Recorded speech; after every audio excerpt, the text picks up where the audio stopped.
Qoftë luvdu Jezu Krishti. Të dashur ndëgjues, jemi ndalë gjatë në takimin e kaluam duke folur për këtë mision të madh të atësisë që Zoti po i kërkonte Jozefit, pra ta përfaqësonte në Jezusin, pra tek Jezusi. Jozefi ishte nga fisi i Davidit dhe këtu po hym në një fushë tjetër shumë të bukur, duke bazuar tek Shkrimi i Shenjtë patjetër, për shku ma thellë në këtë mision që Zoti po i kërkonte Jozefit ta përfaqësonte, pra e theksojmë edhe një herë sepse ky ishte misioni kryesor i Jozefit, ta përfaqësonte fytyrën e Atit Sjellor. Dhe domethënia e misionit të Jozefit për në historinë e shëlbimit. Përmes kësaj lloji atësie të Jozefit, hyj po çonte në vend premtimet që i kishte bërë Izraelit dikur pranë shekuj. Shumë konkret Zoti kishte qenë sidomos me Davidin, pra, kur përmes profetit Natan i kishte thënë diçka, Davidit i kishte shkuar në mend se dëshironte të ndërtonte një tempull, pra, të madh të lavdishëm, por fillimisht Natani tha, në rregull, vazhdo ndërtoje, por Zoti e thirri Natanin atë natë dhe i foli, i tha, shko thuj Davidit që nuk mund të ndërtojnë ai tempullin. Natani shkon e ja referon Davidit këto fjalë. I thot, në emër të Zotit, pra, kur të jenë mbushur ditët e tua, e të kesh pushuar pranë etërve të tu, do të të ngrej një pinjoll pas teje, që do të rrjedh prej teje, dhe mbretërinë e tij unë do ta bëj të qëndrueshme. Ai do të më ndërtojë emrit tim shtëpinë, kurse unë do ta bëj të amshueshëm fronin tan. Unë do të jem bab e ai do të jetë bir. Ishin fjalët e Zotit që po i thoshte, pra, ti nuk do ta ndërtosh tempullin, pas teje do të dalin dikush që do ta ndërtojnë. Një pinjoll do të dalë pas teje që do ta ndërtojë. E kjo fjala pinjoll është interesante, por do ta shohim kur të vinë koha. Do të dalin pas teje, thotë, që do të më ndërtojnë, thotë, shtëpinë. Sidomos fjalët e këtij rrethit fundit, ku thotë unë do të jem bab e ai do të jetë bir, Izraeli mund të kenë menu nivel figurativ, por do të rezultonte se ishte dashur të merreshin fjalë për fjalë, sepse Zoti po fliste shumë troç, unë do të jem bab, ai do të jetë bir. Davidi, kur dëgjoi se Zoti, pra, i tha se nuk i takonte atij ta ndërtonte tempullin, u bin. Dhe nuk e filloi veprën që kishte menduar ta bante. Ma vonë vetë Davidi do të shpjegonte në bisedë me Salomonin, birin e tij, duke i thënë se unë kam derë shumë gjak, edhe Zoti nuk ka dashur, dhe kështu e kishte kuptuar Davidi, por prap nuk ishte ky shpjegimi i saktë i fjalëve të Zotit. Por Davidi pra ngushëllohej me idenë se djali i tij, pasardhësi i tij, pra po e bante këtë, pra, tempull, Salomoni. E Salomoni, e dim nga Bibla, ishte njëri të cilit Zoti i dhuroi një urti, një mençuri të rrallë. Dhe ja doli ta ndërtonte tempullin. I ati Davidi kishte lënë gati shumë materiale, shumë pare, me të cilat ai e ndërtoi një tempull të lavdishëm. Ishte i madh Salomoni, doli i madh tempulli dhe lavdia e mbuloi këtë njeri, pra Salomonin. Por nga vetë Bibla, Bibla këtë gjë ka shumë të bukur, nuk ja kursen kritikat mbretërve të vet. Nuk është dokument lavdijet për mbretërit, por sjell historinë edhe të lavdishme, por edhe të mëkateve të tyre. Vetë Bibla dokumenton edhe flet për mendjemallësinë e Salomonit. Praktikisht me lavdinë që kishte mbuluar këtë njeri, ati nuk i kishte lënë lufna, tashmë kishte marruar me lufna, kështu, edhe ishte llastuar, mund të themi, në këtë formë urritmendsh. Dhe filloi të bante zgjedhje shumë shkanulluese për Izraelin. Si thot një fjalë e urtë, nëse dëshiron ta nëmesh dikant, thuj inshallah të rritet mendja, sepse i ban gjitha marrinat, atëherë i ban vet. Kështu ndodhi me Salomonin. Ne nuk duam ta besojmë ndoshta, por libri i parë i mbretërve na thot edhe numrin e martesave që Salomoni arriti të sajonte me shumë bija të mbretërve pagan. Ndoshta nuk duam ta besojmë, por numri është ky. Thot Bibla, mbreti Salomon dashuroi shumë gra të huaja. Kishte 700 gra, pothuajse mbretëresha, e 300 shemra. Gratë ja prishën zemrën. Një shifër kolosale, 1000 praktikisht. Dhe këto duheshin trajtuar të gjitha si mbretëresha. Mund të imagjinojmë sa pasuri kolosale nevojite për të siguruar kushte jeteset optimale, maksimale bile për këto mbretëresha e princesha. Sepse mbretnit që kishin dhënë vajzat, normal kishin dashur të lidhnin aleanca, sigurisht nolte në atë kohë. Por mund të imagjinojmë edhe pretendimin e tyre, vajzën do të ma trajtosh si bi mbretit, pra. Ky ishte një shkandull, por shkandulli për Izraelin do të ishte edhe një situatë tjetër edhe më rënd, sepse Salomoni jo vetëm që lejoi ndërtimin e tempujve pagan në pallatet mbretërore të këtyre gratë të veta, kishte një tempull të vogël pra paganç, por edhe vetë Salomoni shkonte edhe lutej aty. Vetë Bibla thot Salomoni ndoqi hyjnit e huaja dhe zemra e tij nuk i përkiste ma plotësisht Zotit hyjt vet. Mreti ishte për Izraelin e kohës, pra ishte i pari që duhet rrinte besnik beslidhjes që ishte bën me Zotin, pra mes popullit dhe Zotit. E tani Salomoni ishte i pari që e thente këtë beslidhje, bante krejt kundërtën. Prandaj edhe një herë citojmë Biblën që thot Salomoni bëri çka nuk i pëlqente Zotit, prandaj Zoti ju hydhrua Salomonit. Kjo situatë e krijuar prej tij çoi shumë shpejt në ndarjen e mbretërisë në dy pjesë, Samaria dhe Judeja. Pra për ta përmbledh, edhe vetë Bibla pastaj thot Zoti i tha Salomonit për dashuritë atit tan Davidit nuk do ta ndaj fronin tan, por pasi të vdesësh ti do të shpërbahet. Sepse situata ishte e rëndë shumë, as Zoti s'kishte çaj bante më. Situatë problematike që kishte kriju Salomoni. Pra, pasardhësi i nëritun që shpresoi se do të ndërtonte një mbretëri të qëndrueshme për Davidin, doli pa besë. Dhe u bë pikërisht ai shkaku i rrënimit të një mbretërie të tillë, që mezi ishte vënë kam. Kush ka i pra i premtimi që Zoti i kishte bërë Davidit, këtu dëshim të dalim, që kishte bërë Davidit përmes Natanit profet. Ndoshta mungesa besnikërisë Salomonit mjaftoi që ta shfuqizojnë premtimin e Zotit. Jo, Zoti e majti premtimin e tij, sepse thamë Zoti kishte qenë shumë i kujdesshëm duke thënë se unë do të nxjerr një pinjoll, por nuk i thoshte se do të jetë Salomoni, nuk i thoshte emrin ose të thosh. Prandaj krishterët do t'i marrin këto pjesë, do t'i kenë shumë për zemër këto pjesë të besimit vjetër, sepse në Krishtin marrin dritën e Duhun. Ai premtim që ishte bën Davidit, pra në lidhje me pinjollin që do të dilte, nuk ishte në lidhje me Salomonin, por me Jezusin. Edhe në fakt kështu kuptojmë fjalët që kryengjëlli Gabriel zgjall, mund të themi, për t'i thënë Marisë, për t'i shpjeguar se çfarë do të bante Jezusi. Kur kryengjëlli Gabriel shkon takon Marin, pra i shfaqet për t'i lajmëruar se do të lindte Jezusi, i thot për Jezusin: "Ky do të jetë i madh dhe do të quhet biri i hyjtë të jetë lartë.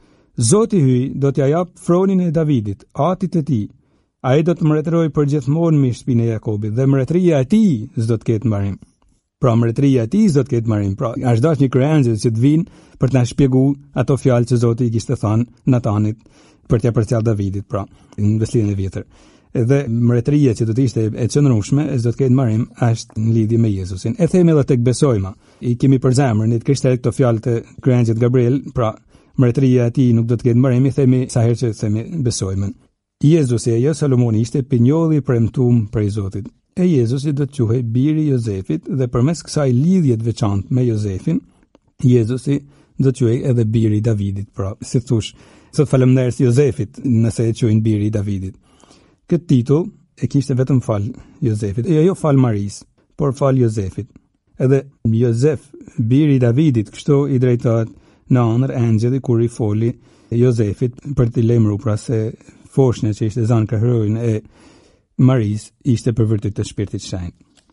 Por pse ngjizja ndolli për vërtet të Shpirtit Shenjtë? Nuk duhet na shkanullojnë, por Zoti mund bëjnë gjithçka.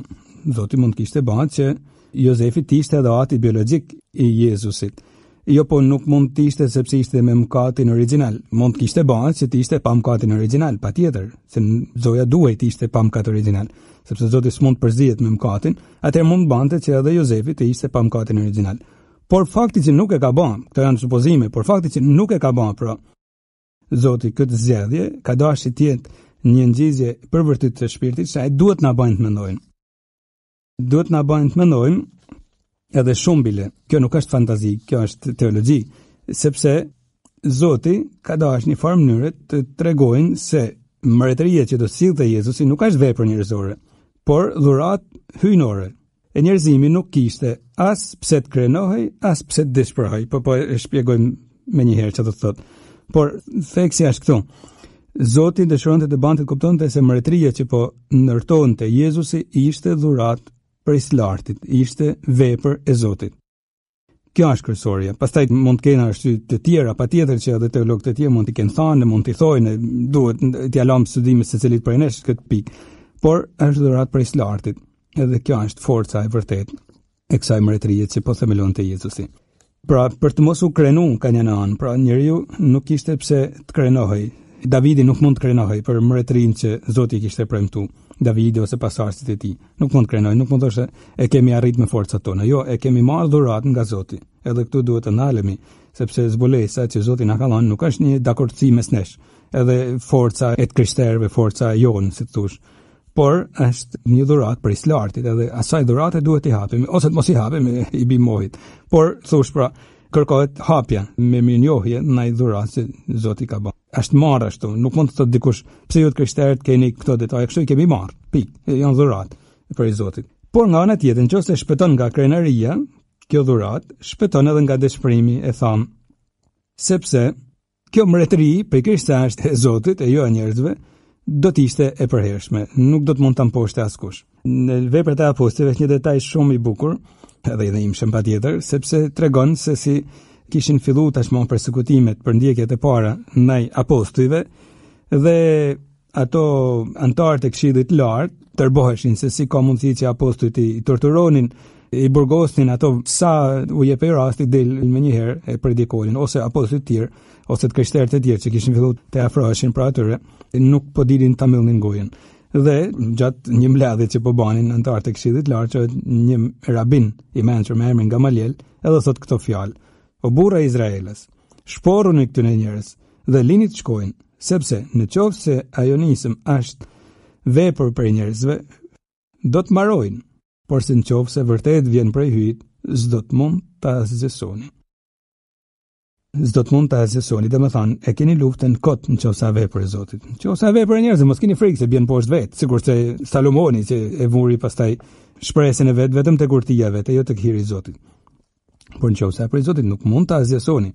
Kështu për shembull janë dëshmitë shumë martirëve që janë fantastike edhe pse dhimbshme, por fantastike në këtë pikë. Për shembull, një shenjt diakon, Shën Vincenzi Saragozës, në vitin 304, kur e kapen për ta torturuar, për ta vrarë pastaj, i tha qeveritarit të Valencias që po kërcënonte se do ta torturonte Ran, i tha këto fjalë: do të lodheni më parë ju duke na torturuar, se sa ne duke vuajtur. Do të lodheni më parë ju duke na torturuar, se sa ne duke vuajt. E çasi banën në fakt Shën Vincenzit, e ai vazhdonte duke thënë: në mu gjendet dikush tjetër që po vun, të cilin ti nuk do të mund ta përkulësh, e që një ditë do të jetë gjykatë së yt. Pra ishte Krishti që e mante, e prandaj kjo vetdije se është dhuratë prej lartit, pra mbretëria e Krishtit, e ishte forca e këtij njeriu e krejt kishë. Edhe në Shqipërinë tonë, për shembull, është një detaj shumë interesant, mos gaboj Atë Pjetër Meshkalla, kur ishte në burg, ishte sigurt se Atë Pjetër Meshkalla kishte dërguar një letër kryeministrit të Shqipërisë komuniste, Mehmet Sheut, duke i thënë që të ketë kujdes me gjithë këto masa që po marrin kundër klerit edhe sidomos arsimit që kleri kultivonte në disa shtresa të shoqërisë shqiptare, si përgjigje e futen në burg. Në burg thuhet se takoi Mehmet Sheun dhe me plot krenari ai tha: shikon se çai bën partia klerit katolik, pra që nuk po din të ulin kokën të bindet. Edhe thuhet se jezuiti Atë Pjetër Meshkalla ju përgjigj kështu: ju mi dhe ne nën dhe na jena më të fortë se ju. Pra sepse e kishte bazën e shpresës së vet në Krishtin pra. Pra, është dhuratë prej lartit, edhe vetë Krishti kishte thënë në fakt kur i thotë shëmbëllimi këtë: shkam do të themeloj kishën time, as dyrë të ferrit nuk do të ngallnjejnë kundër saj. Prandaj, për ta shpëtuar pra nga dëshpërimi kishën, Zoti don që të jetë dhuratë prej lartit, një mbretëri e tillë që do të themelojë për Jezusit. Është interesante pastaj edhe mënyra se si Shën Mateu e i përshkruan breznit e Jezusit në Ungjil. E fillon duke thënë për shembull Shën Mateu: Abrahamit i lindi Izaku, Izakut i lindi Jakobi, e kështu me radhë. Në fund të listës, Shën Mateu tak bën një kthesë të çuditshme. Në vend që të thotë pra të njekun logjikën Jozefit i lindi Jezusi, bën një manovër që shpjegon se në rastin e Jezusit kishte ndonjë një shkputje, domethënse thot Jakobit i lindi Jozefi, fati Maris prej cilës leu Jezusi që quhet Krisht. Pra, Jezusi vinte nga fisi i Davidit, por vinte aty si dhuratë e hallka që lidhte gjithçka, ishte martesa mes Jozefit dhe Maris. Sa bukur del edhe një herë në plani i bukur i Zotit me këtë çift të përvojt që kishte pranuar të bashkëpunonte. Pra hallka ishte ajo martesë e mistershme, e veçantë, e përvojt që Zoti të vinte në botë, duke plotësuar profecitë që kishte thënë pra që do të vinte prej fisit Davidit, por të vinte aty si dhuratë. Kështu edhe këmbgulja angjëlltare për t'treguar se Jezusi ishte nga fisi i Davidit është e madhe, prandaj e kuptojmë se është e madhe. Por nga ana tjetër është po aq e madhe këmbgulja që për sqaru se sa më qartë se ngjizja e Jezusit në krahënurin e Nansit i ndodhi për vërtet Shpirtit të Shenjtë, e jo për merit të durimit martesor. Pra e përmbyllim këtë temë për tonë, për se është dhuratë prej së lartit, dhe kjo na mbron nga krenaria që mund të vëm pra se është një mbretëri me forcat njerëzore, por e na mbron nga dëshpërimi, pra se ndoshta një ditë nesër kjo mbretëri mund të shembet. Jo, sepse është e bazuar në hirin e Zotit. Por mund të vazhdojmë të nxjerrim nga ky njeri i përvojt shumë shembuj të tjerë, nga Jozefi, e kam fjalën. Mund të vazhdojmë të nxjerrim, është një enë e madhe me gur të çmueshëm. Jozefi, edhe pse nuk kishte thirrjen pra që të ishte ati biologjik i Jezusit, nga ana tjetër ishte ati i tij, edhe veti Jezusi e thamë pra që ishte biri i Zotit, është biri i Zotit, quhen këtë botë edhe biri i Jozefit.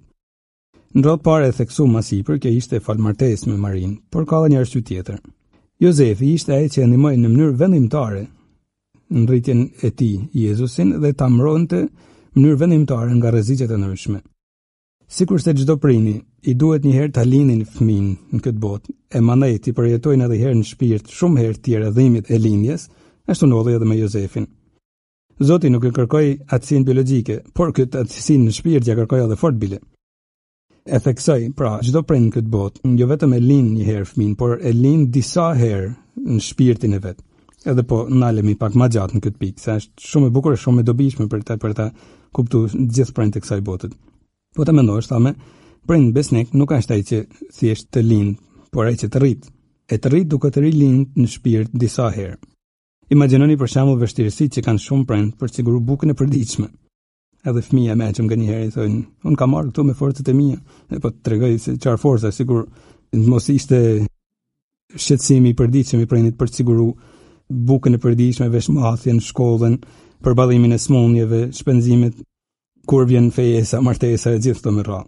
E situata bëhet edhe shumë serioze kur fëmia krijon probleme, kur kanë ngrindje, kur bëhet i vështirë, kur e turpron për shembull në para opinionit publik, kur krijon ndonjë situatë kaq të komplikuar, të ndërlikuar, saqë është e vështirë me e përballuar jo vetëm emocionalisht, por edhe ekonomikisht. E sikur se kjo të mos mjaftonte, vetë fëmia nga një herë thamë e shpërfill mundin e prindit. Në këtë rast prindi e ka kallaj disa, se nuk e thojnë të gjithë, por zakonisht e thojnë prind për fëmijë të tjerë, edhin, të thojnë i bi mohit. Jo, kjo është zgjidhja më e lehtë, për fëmijët e vet nuk e thojnë pastaj se është shumë e komplikuar ti bish mohit. Por edhe sikur ta bajnë do të ishte zgjidhja më e lehtë. Aty nuk jep prind tamam. Zgjidhja më e vështirë është të futesh në shpirt e të përjetosh edhe një herë dhimbjet e lindjes. E aty e rilind edhe një herë fëmin në shpirt, pra. Prindi duke bën kështu e kupton se është rruga më e pastër që mund të ekzistojnë, rruga më e vështirë, por më e pastër, më e vërteta për të treguar se është realisht prind, e jo thjesht roje, mund të themi, i fëmisë. Kjo vlen për fëmijët me shëndet plot. Po hym në një terren mjaft delikat, por edhe shumë konkret. Po fëmijët që lindin me smundje ose smuren më vonë me smundje shumë të rënda, e kanë nevojë gjithë jetën për të përkujdes dikush për ta. E besoj të gjithëve na ka qelluar të shohim raste të tilla, pra, të prindve që kanë fëmijë të smur dhe u duhet të shërbejnë për gjithë jetën. Vetëm Zoti shpesh e din hallin e tyre. Duhet përballojnë me dhimbje jo vetëm smundjen e fëmisë, por një lodhje të madhe mendore, ekonomike që kjo sjell. U duhet të hyjnë thellë në fundin e shpirtit tyre. E atje mund të ndodhin mrekullia. Atje mund të kuptojnë se me do e mos, nëse ka ndonjë forcë në fund të botës, ata duhet ta marrin e ta fusin në shpirtin e vet, sepse vetëm ashtu do ta ndihmojnë realisht fëmijën. E kështu e kuptojnë pra se si rilindet fëmia dhe një herë lind në shpirt, edhe atëherë vazhdon të jetë prind edhe në atë situatë.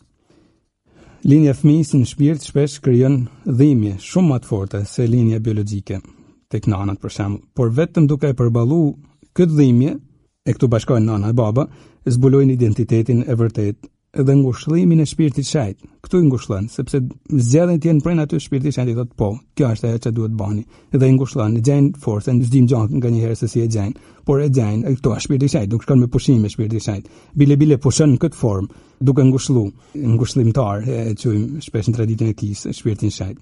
Dhe Jozefit ju kërku pikërisht kjo lloj atësie në Jezusit. Shpirti Shajt e ndihmoi patjetër që të gjejnë ngushëllim në këtë lloj atësie, të cilën ai e pranoi me fe e me përvojtni. E me të drejtë do të na vinte natyrshëm ta krahasonim atësinë e Jozefit me atësinë për shembull e dikujt që e birson një fëmijë adopton. Edhe mu si meshtar, si shumë bashkëvëllezër të mi meshtar, ka qëllu të kem bekimin që të njoh nga afër çifte që kanë zgjedhur ta birsojnë një fëmijë për shembull. Kam vërej lidhjen emocionale, lidhjen e jashtëzakonshme emocionale që krijohet natyrshëm mes këtyre prind me atë fëmijë. Menjëherë një dashni e pa përshkrueshme mund të thosh nga ana njerëzore. Njerëzore është patjetër, por nuk din ta shpjegojnë as ato vetë. Bile fshehin edhe një dhimbje jashtëzakonisht madhe këto prindër. Dhimbjen se ndoshta fëmia mund dyshojnë se këto nuk e dojnë njësoj si të ishte fëmia i tyre biologjik. Pra kjo tregon se e kanë vërtet atë dashuri. Ka thellë sa që kanë frikë se fëmia mund të gjejë një argument për të menduar se ndoshta nuk e don në shpirt njësoj. Edhe bajnë shumë gabim ata fëmijë që mendojnë ashtu. Sepse e thamë se prindërit shtej që të rritë sidomos, e të lind disa herë në shpirt. Jo shumë raste, por më ka qellu ndonjë rast edhe të jem afër ndonjë çifti që kishte humbur një fëmijë të birsuar, pra të adoptuar. Edhe me dhimbje, por e përpiqesha të ngushëlloja pak, por vija re se dhimbja atyre është krejtë identike, nuk ndryshon në asgjë me dhimbjen e shumë prindërve të tjerë biologjik, e kam fjalën, që kanë humbur fëmijët e tyre. Dhimbja është e njëjtë, njësoj i ruajnë rrobat e fëmijës, fotot, njësoj kanë dhimbjen e tyre. Nuk po hym ta përshkruaj më shumë, por duhet dal të kjo. Nëse Jozefi na pëlqen ta mendojmë si atë që ka birsu, po themi, ta krahasojmë me ato që birsojnë fëmijët, nuk duhet të themi se ishte më pak atë, pra. Atësia e atit qellor e kishte ndihmuar Jozefin vazhdimisht ta zgjeronte zemrën e tij në maksimumin e saj. Sa bukur është, pra. Përsëri dalim te kjo që thamë disa herë. Jozefit i ka dhuru Zoti mazojës beku me këtë zonti që t'jetë model për shumë kanë në këtë botë. E në gjithë këtë, Jozefi duhet ta kishte gjithë një parasysh se Jezusi nuk ishte thjesht dhurat. Me drejt ishte dhurat, edhe çdo prind e mendon fëmijën e vet si dhurat, por nuk është thjesht dhurat. Jozefi duhet ta shikonte Jezusin më shumë se dhurat. Mund të thonë jo, ka më shumë se dhurat, po përdore një fjalë që nuk di si ta gjej një tjetër, por është si një mall i dhënë në borxh, nëse mund ta përdorim këtë shprehje, por thjesht për të sqaruar idenë. Nëse unë ta jap diçka dhurat, ti mund ta rush, mund ta shkatërrosh, atë unë nuk kam asnjë drejtë që të kërkoj llogari për të. Ta kam fal, normal, pse të duhet të kërkoj llogari. Por nëse ta jap borxh, të kërkoj llogari edhe fort bile. Nëse ma dëmton, më në përgjithësi. Pra, në këtë kuptim është ajo që po përpiqesh të them. Jozefi e dinte se ky fëmijë pikërisht se është kaq i veçantë, i është dorëzuar si borxh nga Zoti. Maruj sepse përndryshe nëse ma trajton keq do të marrësh përgjegjësi. Po kështu janë të gjithë fëmijët e botës, po të mendosh për prindin. Kanë një dhuratë prej Zotit, patjetër dhuratë, fjala dhuratë nuk do të ishte gabim, por është shumë më shumë. Është një person në këtë rast që duhet ta ruajnë sepse është dhuratë e dikujt e Zotit. Është mall i dhënë në borxh, është krejtësisht i Zotit, jo krejtësisht i tyre. Sa shumë kanë për të mësuar nga ky qendrim i Jozefit të gjithë prind, të cilët sikur ta shihnin fëmijën e tyre si dhuratë, atëherë do të mbyllnin llanje llogarisë ndaj Zotit, por sikur ta shihnin si një mall që u është dhënë borxh, duhet ta dinë se Zoti një ditë do t'i kërkojë llogari. Ju kërkon edhe në këtë jetë, mos keni merak, ju kërkon edhe nëpërmjet ndërgjegjës. Sa herë që i vret ndërgjegja është Zoti që i thotë çapo bën kështu me mallin tim. Duhet të jesh prind më shumë, duhet të bash më shumë. E kjo i ban prind se të ecin me kam për tokë. Nuk është se jo hiq të drejtën e qenërit prind. Ta shohin fëmijën e tyre me shumë dashuri, por të kenë edhe shumë kujdes në mënyrën se si edukojnë. Nuk është pronë private fëmia, por është biri hyjt, bie hyjt. Patjetër se me të drejtën për të sjellë ndjet, pra që u kallon prindve, Zoti u kallon edhe të drejtën për të edukuar, nuk duhet ta teprojnë. Patjetër kanë shumë të drejta edhe prind të zgjidhin çfarë shkolle të japin deri dikon, sepse patjetër varet edhe zgjedhja e fëmijës, të zgjidhin si ta formojnë etj. Por në një farë deri në një farë pikë, sepse nuk mund të pretendojnë të zanë vendin e Zotit. edhe vetë si mështar nga njëherë disa prindi kam jo qërtu, sepse nuk është ndoshta fjala saktë, por u kam thënë kujdes, sepse me këto pretendime që kete i fëmijin e detyron të mos ndëgjojnë më, sepse dëshiron të hiqesh si Zoti për ndërgjegjjen e tij, e nuk mund ta bash. Këtu tek ky lloj arsytimit e shohim tani se sa serioz bëhet ky lloj arsytimit, pra ku fëmia është mall i dhënë në borxh, por ndërthojza këtë mall i dhënë në borxh, se nuk duhet të minimizojmë rëndësinë e fëmijës edhe rëndësinë e prindit kaq si ti, mund të gjenë ngushëllim edhe shumë prindër që humbasin fëmijët e tyre. E kam fjalën për rastet e vdekjeve, pra ku shumë prind, edhe unë kam vure me shumë ngushëllim shpirtëror, si thosh, kam vure se shumë prind atëherë bën një arsytim me kam për tokë, edhe në këtë rast ku thojnë Zoti ma ka falë, Zoti e ka marrë, Zoti ma ka dhënë për do kohë, Zoti e ka vendosur ta marrin. Edhe nuk është si një formë për të ngushëlluar veten, hajt se s'kan çfarë bëjnë në fakt. Teologjia katolike në fakt thot diçka shumë të bukur, thot besimtarët si instinktivisht nuk gabojnë kurrë në gjanat e fesë. Kjo sepse është sensus fidei, i thojnë, pra një si të përkthejë ndjeshmëria e fesë, që instinktivisht e kemi të gjithë të përbashkët në saj të frymëzimit të Shpirtit të Shenjtë. Edhe besimtarët kur zbresin vërtet në fundin e ndërgjegjes tyre takojnë Shpirtin e Shenjtë, e din apo nuk e din është punë tjetër, por s'ka rëndësi nëse nuk e din. Shpirti i Shenjtë vepron gjithmonë, takojnë Shpirtin e Shenjtë dhe bëjnë të lloj arsyetimesh të një misticizmit maksimal. S'ka ku shkon më mistik. Zoti e ka falë, Zoti e ka marrë, pra unë isha prindi që sollën jetë, Zoti është prindi i vërtet, që tashmë ka dashur të vedi, është prindi im e prindi i tij. Dhe gjen ngushëllim. Nëse ndonjë psikolog gjen arsyetime të tjera për të ngushëlluar prind, të vazhdojnë ta bëjnë, por kam përshtypjen se nuk do ta gjejnë. Edhe psikologët e ndershëm, vërtet ndershëm, peshherë i kam lexuar që bëjnë këtë lloj arsyetimesh. Nuk kemi element që të ngushëllojmë këto prindër në humbin e fëmijës tonë. Por nëse një element plus është feja, e pse duhet ta refuzojmë? Është ndershmëri intelektuale në këtë rast. Pse duhet ta refuzojmë? Nuk arrim ta bëjmë ne, pse duhet të themi atë që bën një besim nuk vlen sepse është besim. Jo, por që feja na ndihmon pra të kuptojmë se Shpirti i Shenjtë fakti jep emrin këtij lloji ngushëllimit, që këtij lloji arsyetimi që bajnë këto prindër, dhe thotë se Shpirti i Shenjtë që i ndihmon besimtarët që të mos gabojnë kurrë në gjanat e fesë, që ta shohin fëmijën e tyre si fëmijën kryesisht të Zotit. Gjithë këto arsyetime me siguri Jozefi nuk duhet i kenë bën. Edhe nuk i takonte atij që të bante traktate teologjie. Jozefi thjesht përpiqej që me fe të gjallë, me dashuri të gjallë për Zotin, për Marin e për Jezusin, të përgjigjej pra me dashuri provanis hyjnore. Dhe nuk donte të fliste gjatë, bile thash, nuk foli, nuk thuhet asnjë fjalë e tij. Patjetër ka fol, por nuk flitet asnjë fjalë e tij, nuk na përcjellet. Ishte shembulli i tij i mirë që na bën të flasim. E përmendëm edhe në takime të tjera, shembulli i mirë ka një elokuencë, një gojtari të vetë. Në shembulli i Shën Jozefit po e shohim se sa gojtari të fuqishme ka, për shumë kanë. Shën Jozefin e prisnin edhe betejat të tjera, nëse mund të themi kështu. Ai e pranoi Jezusin në jetën e tij, e Jezusi u bë qendra e jetës së tij. Por ky qendërsim, mund të themi, i Jezusit në jetën e vet filloi të kushtonte shtrenjtë. I ka përceu Jozefi të gjitha vështirësitë e betejës së brendshme në shpirt, për dyshimet e shtatzanisë së Marisë, që thamë, pra për të pranuar në shpirt thellë këtë shtatzani të minatyrshme. Por u myll ky kapitull betejash dhe menjëherë pas derës ishin beteja të tjera shumë të ashpra. Jozefi tashmë nuk mund të jetonte pa Jezusin në jetën e vet. Nuk e imagjinonte, sikurse çdo prind nuk e imagjinon më. Në momentin që ka fëmijë nuk e imagjinon më jetën pa të, ashtu edhe Jozefi për Jezusin. Patjetër, për ta theksuar pak, në betejën e parë Jozefin e kanë ndihmuar disa shenja të minatyrshme, thame, ëndra të gjitha, por do ta keni ndihmuar jashtëzakonisht shumë kur lindi Jezusi dhe erdhën disa barinj, thonë që ishte shfaqje një engjëll kështu. Mbretërit që vinë nga lindja e lartë i thonë që kanë pa një yll, patjetër Jozefin do ta keni ndihmuar shumë.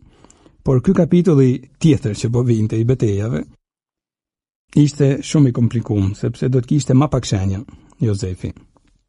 Bile në tempull, kur shkon ta kushtojnë Jezusin 40 ditë, takunë një far Simonit, Simoni plak që duke se kishte dhuratën e profecisë, dhe e dim se ai i thot të dyve, kjo foshnjë do të jetë rënim e ngritje për shumë kanë në Izrael, dhe do të jetë shenjë të cilës njerëzit do t'i kundërshtojnë. E Maris i thot edhe ty vetë një shpatë do të shpëroj shpirtin. Por besoj se Jozefi që po ndëgjonte këtë fjalë, pra duke ja thënë Marisë së tij të dashur, në ty një shpatë do të shpëroj shpirtin, besoj se edhe në shpirtin e tij do të jetë ngul një shpatë e dhimbshme prej dashurisë së pastër që kishin njëri për tjetrin. E ishin thellësisht të lidhur në shpirt. Pra, ky kapitull i ri vujtje që po vinte për Jozefin nuk vite i papritur. Ishte paralajmëruar në këtë formë të mistershme thjesht nga Simoni i moshuar. Ti marrim në rend kronologjik këto vujtje të Jozefit, domethënë në rend kohor. Për shembull, nuk dihet se sa kohë familja e shenjtë mund të kenë qëndruar në Betlehem pas lindjes së Jezusit. Minimumi duhet të kenë qëndruar 40 ditë, sepse thamë pra Jezusin 40 ditë e kushtoi në tempull. Por mund të kenë qëndruar më gjatë, nuk e dihet. Përderisa Herodi për shembull, kur deshi të sigurojë se do të vriste Jezusin dhe atë urdhrin e tij që të vriten të gjithë fëmijët 2 vjeç e poshtë, atëherë ka mundësi që kanë qëndruar më gjatë, nuk e thotë unë gjithë në fakt se sa qëndruan. Mund të kenë qenë pra një qëndrim më i gjatë, më i konsiderueshëm, maksimumi 2 vite. E në këtë periudhë, edhe sigurt kishin qëndruar 40 ditë, pra më shumë se 1 muaj, por rreth 2 vite mendohet se mund të kenë qëndruar. Në këtë periudhë Jozefit i takonte të siguronte një banesë, me siguri kishin ikë nga kasollja ku ishin strehu natën e lindjes së Krishtit, pra si në emergjencë. Por do të kenë gjetë një banesë i detyruar ta kërkonte. Dhe duhet jetë përpjek për siguruar të ardhurat e jetesës. Shtoj kësaj edhe faktin se ishte në një mjedis që nuk kishte kontaktet e zakonshme pra. Ishte prej fisit e Davidit e prandaj kishte ardhur në Betlehem, por ishte një prejardhje lartë prej Davidit. Dhe vinte në një terren ku të parë prej cilit parte e tij me sa duket kishin ikë pra, sepse jetonin në veri në Nazaret. Edhe këtu, atëherë nga këtu pra maksimumi 2 vite thash mund të kenë qëndruar, por edhe prej këtu sa fillojnë të ngulin rranj, i duhet të shpërngulen për t'u larguar me urgjencë në drejtim të Egjiptit, për të shpëtuar fëmijën nga Herodi. Këto vështirësitë ishin vërtet pafund. Udhëtimi ishte shumë i mundimshëm. Por Jozefi nuk ban komente as këtu. Kur angjëlli i thot për shembull, "Ço merr fëmijën dhe ik në Egjipt", Jozefi nuk ban asnjë koment. Bile ungjilli thot, "U çu natën e mori fëmijën dhe tamën e tij e shkoi në Egjipt". Jozefi menjëherë vepron. E dëgjon Zotin, jo thjesht e dëgjon kuptimin si dëgjes me veshjen e tij ose thosh pra e kupton se çfarë po thot, por e dëgjon në shpirt, i bindet më saktë pra Zotit. Dhe nganjëherë do ta dim shumë mirë, unë më i pari, se dëgjesa ndaj Zotit shpesh herë na shpëton jetën. Jozefi ja shpëtoi jetën dëgjesa ndaj Zotit, jetën edhe Jezusit, edhe Marisë patjetër, por edhe jetën e tij, sepse nuk i di si mund të përfundonte puna. Nga një herë, shumë njerëz, edhe unë mund ta them pa asnjë frikë, që bëjmë si rebel ndaj Zotit, e paguajmë shtrenjt nga një herë në jetën tonë, sepse situatat komplikohen. E disa e paguajnë vërtet shtrenjt, e paguajnë me jetë, sepse nuk duan ti dëgjojnë fjalën e Zotit. Vërtyti i dëgjesës, për shembull, edhe të kushtumtë kanë në kushtet që bajnë, por duhet jo vetëm ta bajnë, edhe ta mbajnë virtytin e dëgjesës. E kam fjalën për rastet për një mend kërkohet të binden për raste madhore. Duhet të merret seriozisht. Thoshte një shenjtë, Shën Benedikti nga Norça, "Unë po të drejtohem pikërisht ty, kushdo qofsh. Nëse ke vendosur të heqësh dorë nga vullneti yt, rrok armët e fuqishme të pathyeshme të dëgjesës, që të mund të qëndrosh pranë mbretit të vërtet, Krishtit Zot." Nëse Jozefi dëshironte të qëndronte pranë mbretit, e kishte domën pra të qëndronte pranë mbretit, atëherë i duhej të merrte të rrokte armët e pathyeshme të dëgjesës dhe ju bind fjalës së Zotit. E dëgjesa e Jozefit ishte vërtet e pamarim. Se thamë ishte pa komente e pa ngurrime. I mjaftonte të kuptonte se ajo ishte vullnesa e Zotit. U nis pra për atë udhë të lartë për në Egjipt dhe t'ja niste edhe një herë pra judesh prej fillimit organizimit të jetesës së tij. Të ban shumë përshtypje, shpërfillja pothuajse e plot që Shën Jozefi duket se i ban mundimeve e tunimeve që pa drejtësia njerëzore Herodi pra ja shkaktonte. Duket sigur edhe këto ishte si pjesë normale të jetës së vet, të fesë, sepse kishte ndomenën të jetonte në fe, në një familje kaq të ndryshme dhe normal feja pa mundime. Kështu duket se kur thot Jozefi pra feja pa mundime nuk mund të imagjinohet. Edhe nëse këto mundime vijnë prej njeriu. Një shpirt të tillë që nuk futet pothuajse as pak në panik përballë padrejtësive të botës dhe tunimeve që shkaktojnë padrejtësitë, mase na duhet ta përvetësojmë edhe ne. Thoshte Shën Antoni Abad që kemi cituar dikun më sipër, ati i jetës mërgjërore ishte, thoshte, askush nuk mund të hyjë në mbretërinë e qiellit nëse nuk është i tunduar. hiç tunimet dhe askush nuk do të shëlbohet. Kjo frazë do bante e famshme. Hiç tunimet e kërkush nuk do të shëlbohet. Duke sigurisht Jozefi i vjen natyrshëm, pra ti marrin tunimet si pjesë normale të rrugtimit të jetës së vet. Është një psalm që duke sikur Jozefi i përshtatet krejt, sepse Jozefi u nxjidhi i rezervon atë virtytin që kemi parë, pra njeri i drejtë. Edhe një psalm thot kështu: Në kujtim të përhershëm mbetet i drejti, nuk i trembet lajmi të keq. E patrandshme është zemra e tij me shpresë në Zotin.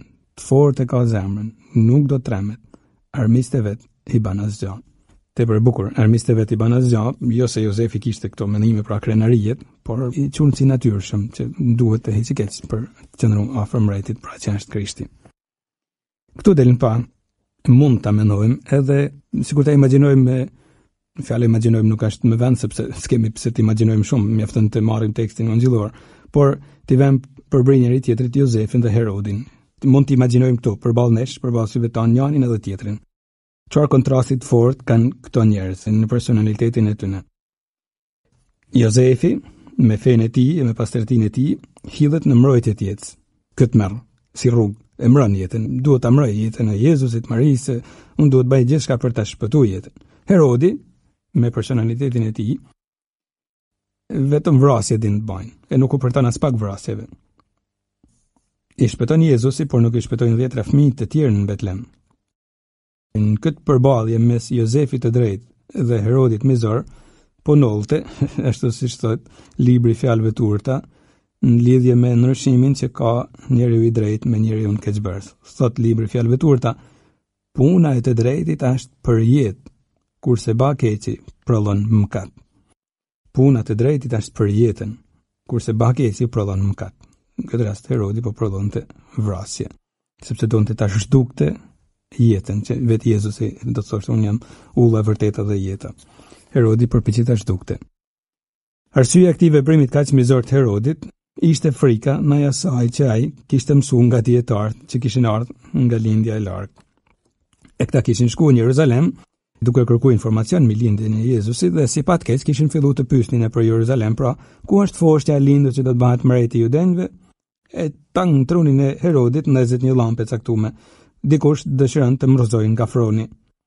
Në një pozitë të tillë, pra që ishte ajo pozitë e Herodit mbret, një alarm i tillë ishte gjithmonë i ndezur, po thosh. Pra, një alarm i tillë paniku, dikush dëshiron të mrozojë nga froni, sepse rreziku ishte real. Mund kishte një komplot kundër tij nga dita në ditë. Dhe gjendja e rëndoi edhe më shumë frikshëm kur filloshin të dukeshin horizont trazinat. Por jo vetëm që trazonte kur filloshin të shfaqeshin trazinat në horizont, jo vetëm trazonte Herodin, po trazonte edhe njerëz të tjerë, sepse mënyra se si Herodi i zgjidhte problemet ishte e famshme. Unë zgjidhi komenton më një herë, pra kur thotë erdhën mbretërit e pyetën ku është foshnja që do të bëhet mbreti i judenëve, unë zgjidhi thotë mbreti Herod pasi i dëgjoi këto fjalë u shqetësu vetë e me të edhe marr Jeruzalemi. Me të drejtë u shqetësua dhe marr Jeruzalemi, sepse po shpërthente me sa duket një luftë tjetër civile. E dorën në këtë rast Herodi kishte shumë tran. Menjëherë reagonte me shumë mizori ndaj komploteve të tilla. Pak kohë par në fakt ai kishte dhënë urdhër që të vriteshin dim nga të dhënat jashtë Biblës, kishte dhënë urdhër që të vriteshin deri edhe gruaja e tij dhe 2 djemtë e tij. Kur kuptoi se ato ishin duke organizuar një komplot kundër tij për t'i marrë fronin. E ky lajm ishte përhapur gjithkohë. Bile kishte shkuar në vesh të Cezarit August në Rom, i cili kur e kishte marrë vesh pra se kishte vrarë gruan edhe djemt, kishte thënë, "Është më mirë të jesh thiu i Herodit se sa biri i tij." Kaq gjakpirës ishte, e kishte marrë famën se ishte. Pra, për hebrejnë është ironike sepse për hebrejnë thiu është i ndaluar dhe më mirë të jesh thiu i tij se ndoshta ka mëshirë se sa biri i tij, sepse ishte i njoftën për vrasjet mizore që bante.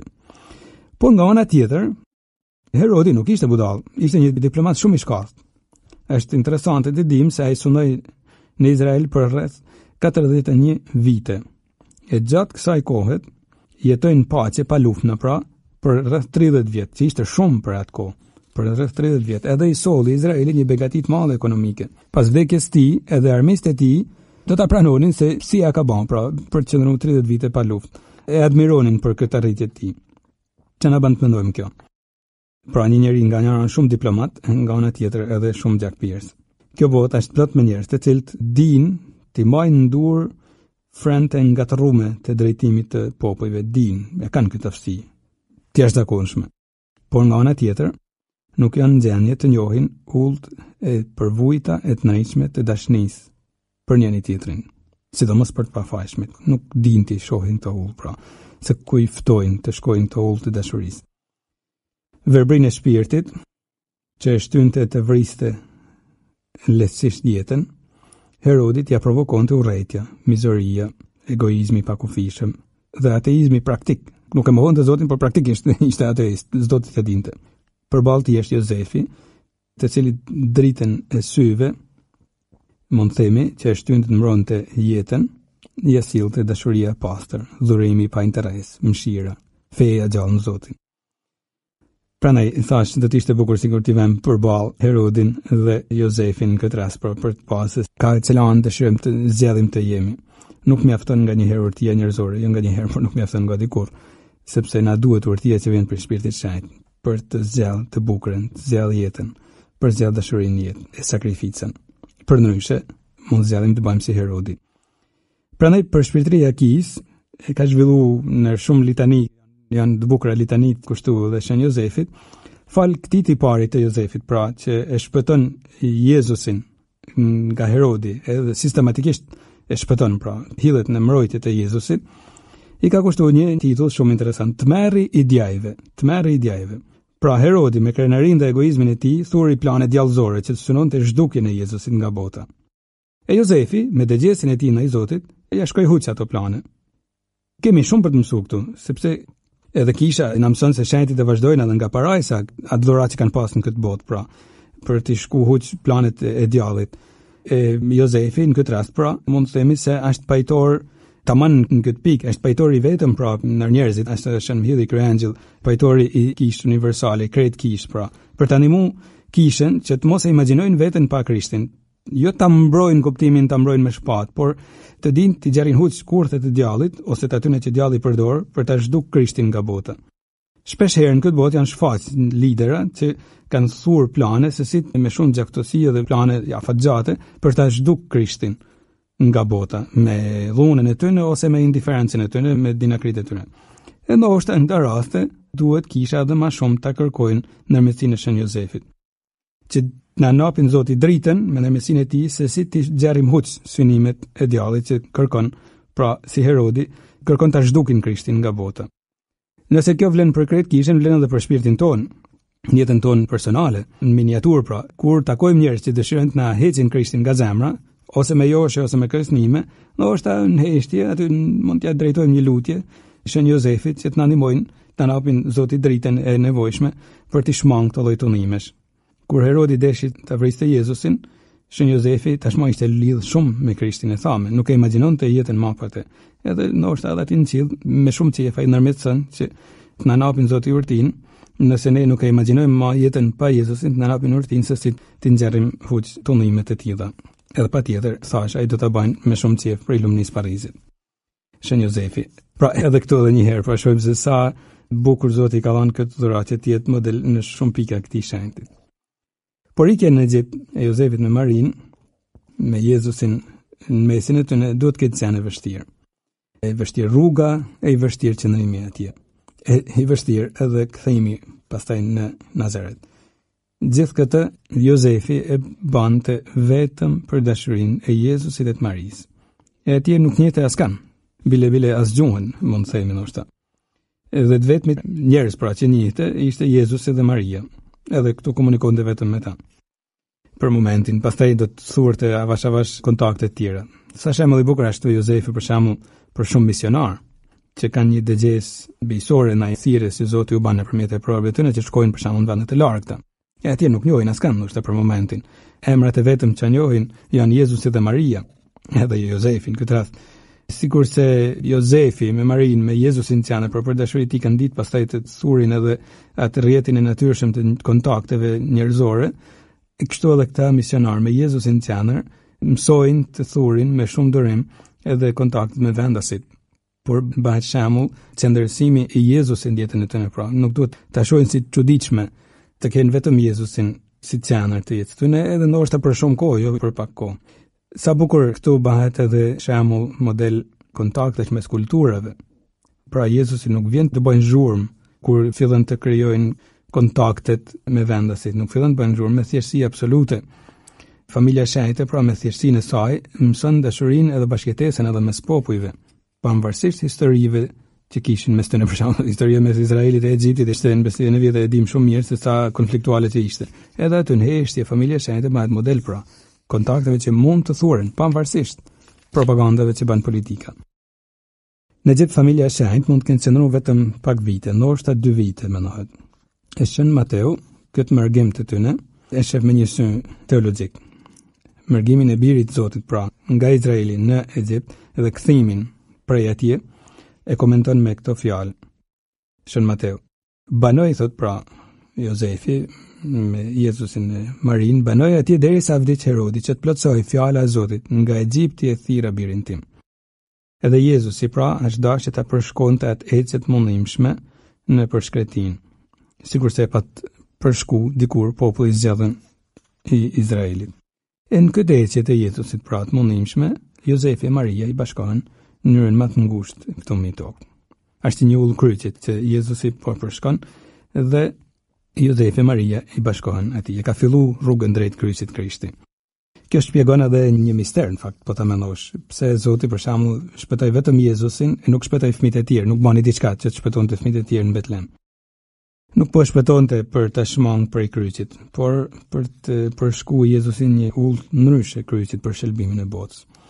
Ulla drejt kryqit kishte filluar për Jezusin qysh me ngjizjen e tij. Sa problemet filluan. Ishte si në fijet penit edhe Jezusi, nga vendimi që mund të merrte Jozefi, gjitha rrethanat pra. E kishte filluar ullën e kryqit. Pastaj qëndrimi në Betlehem ishte ngjyros me lavdi, por edhe me kryqin që filloi të shfaqet. E prandaj këto fëmijë që u vranë pafajshëm për shkak të Krishtit, pra për shkak të urrëties që Herodi pati për Krishtin, kisha i ndërën si martir në fakt. Me 28 dhjetor është festa e fëmijëve të pafajshëm, të cilët u vranë tamam në urrëtiet fesë, in odium fidei, pra në kuptimin më të plot fjalës. Sikurse është i vetmi argument që mjafton të vërtetohet se dikush mund të shpallet martir, pra kur vërtetohet se është vrarë për urrëtien ndaj Krishtit, kështu janë këto fëmijë pra. Natyrisht edhe kur do ta kenë marrë vesh lajmin e një masakre të tillë, edhe Jozefi e Maria do ta kenë vujt me shumë dhimbje. Edhe mund ta imagjinojmë se me sa dashuri e me sa lot ndoshta do ta kenë pa Jezusin e vogël në ato çaste, që për pak mund të kishte ikë prej durve. Për pak mund t'ja kishte vrarë Herodi. E në këtë mundim të tyne, me të drejtë shumë shenjtër flasin se i vetmi ngushëllim i Jozefit dhe i Maris në këtë mundim, stërmundim, pra për shku në Egjipt, i vetmi ngushëllim ishte buzëqeshja e Jezusit. Fakti që kishin Jezusin në krah, ky ishte gëzimi. Nëse nga njëra anë mundimi i tyne ishte rruga, misteri i vrasjes së fëmijëve të pafajshëm, gëzimi i tyne ishte buzëqeshja e Krishtit, buzëqeshje të cilën ka shumë mundësi që për pak mund mos e kishin pa më. Vërtet se Jozefi dhe Maria niheshin si të mbrojtur prej slartit, por nuk e dinin se deri në shpik Zoti po ja kursente vujtjet. Në fakt, siç e përmendëm më sipër, qëndrimi në Egjipt ishte vujtje sepse duhet fitonin edhe bukën në atë 10 huj, e nuk ishte e lehtë për ta. E përsërisim, ngushëllimi vetëm ishte Jezusi. Për shembull, për shumë emigrant, edhe këtu mund të jetë Jozefi një model shumë konkret feje, Jozefi e Maria, të cilët në 10 huj janë për të siguru jetesën, por e kanë vështirë, ndoshta edhe nga vendasit nuk marrin atë respektin që meritojnë dhe e kanë vështirë. Sa bukur të thrasin Jezusin në jetën e tyre, qëndrojnë bashkë me Jezusin dhe t'i lutin atij që sikurse ai e përjetoi emigrimin në atë formë, pra as të dëmshme, t'i ndihmojnë edhe këta të përjetojnë me dinjitet emigrimin në vende të ndryshme, edhe të kërkojnë edhe ndërmjetësimin e Marisë e Jozefit, të cilët për dashurinë e Jezusit, absolutisht vetëm për dashurinë e Jezusit morën një rrugë të tillë kaq mundimshme. Mund të kenë qëndruar atje vetëm pak kohë, ndoshta rreth 2 vite, mendohet aty. Dhe u ngjilli thot, kur vdiq Herodi, engjëlli i Zotit ju duk në anër Jozefit në Egjipt dhe i tha: "Çohu, merre fëmijën dhe tamën e tij, shkon dhejt e Izraelit, sepse vdiqën ata që kërkonin t'ia merrnin jetën djalit." Edhe këtu, kur u kthyn, prap u shfaqen komplikimet tjera, sepse Vërtet që u nisën për në tokën e Izraelit, por situata, me sa duket donin të shkonin të jetonin në Betlehem, e prandaj kemi arsye të mendojmë se në Betlehem mund të kenë qëndruar ndoshta deri në 2 vite, pak a shumë, kur lindi Jezusi, sepse me sa duket kishin filluar të ndërtonin jetën e tyre afër kryeqytetit, pra Jerusalemit. Ishte më komode, mund të themi, për familjen, por këtu marrin vesh se pasardhësi i Herodit të tmerrshëm ishte i birit i Arkelau, i cili nuk ishte fortënueshë prej tjatit. Ishte edhe ai paçi pa shpirt.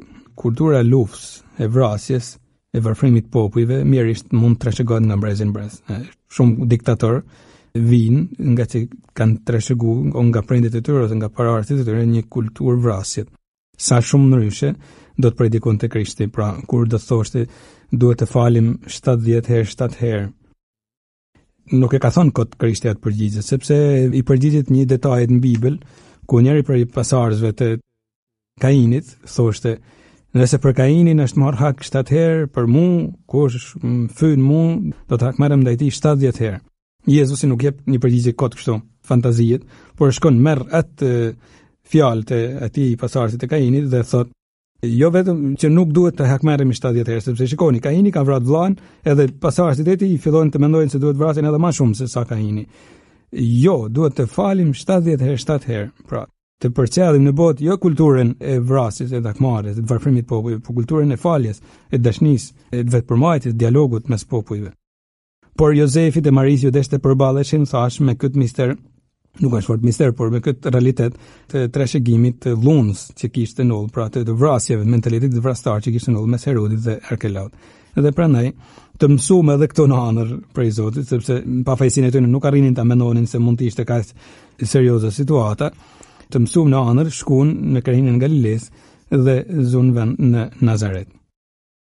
As atje nuk kishin ndryshuar gjanat fort, sepse edhe në Galile sunonte Herod Antipa, djali tjetër i Herodit Madh, por me sa duket situata atje ishte pak më e qetë se në Judi. E kjo ndoshta për shkak të përbërjes së popullatës në atë vend. Bashkë me popull hebrejn, aty ishin përzgjedhur shumë popull pagan, e kështu si thosh, persekutimi duhet ishte pak më i zbutun sepse mund kishte reagime, protesta më shumë. Tu fillon misteri i misionit të Krishtit, sepse shkon pikërisht në pagan. Shkon në pagan për tregu se ka ardhur jo vetëm për Izraelin, por edhe për popujt e tjerë. Pra Galilea përbajnë nga Izrael ose nga pagan, e Jezusi fillon pikërisht atje.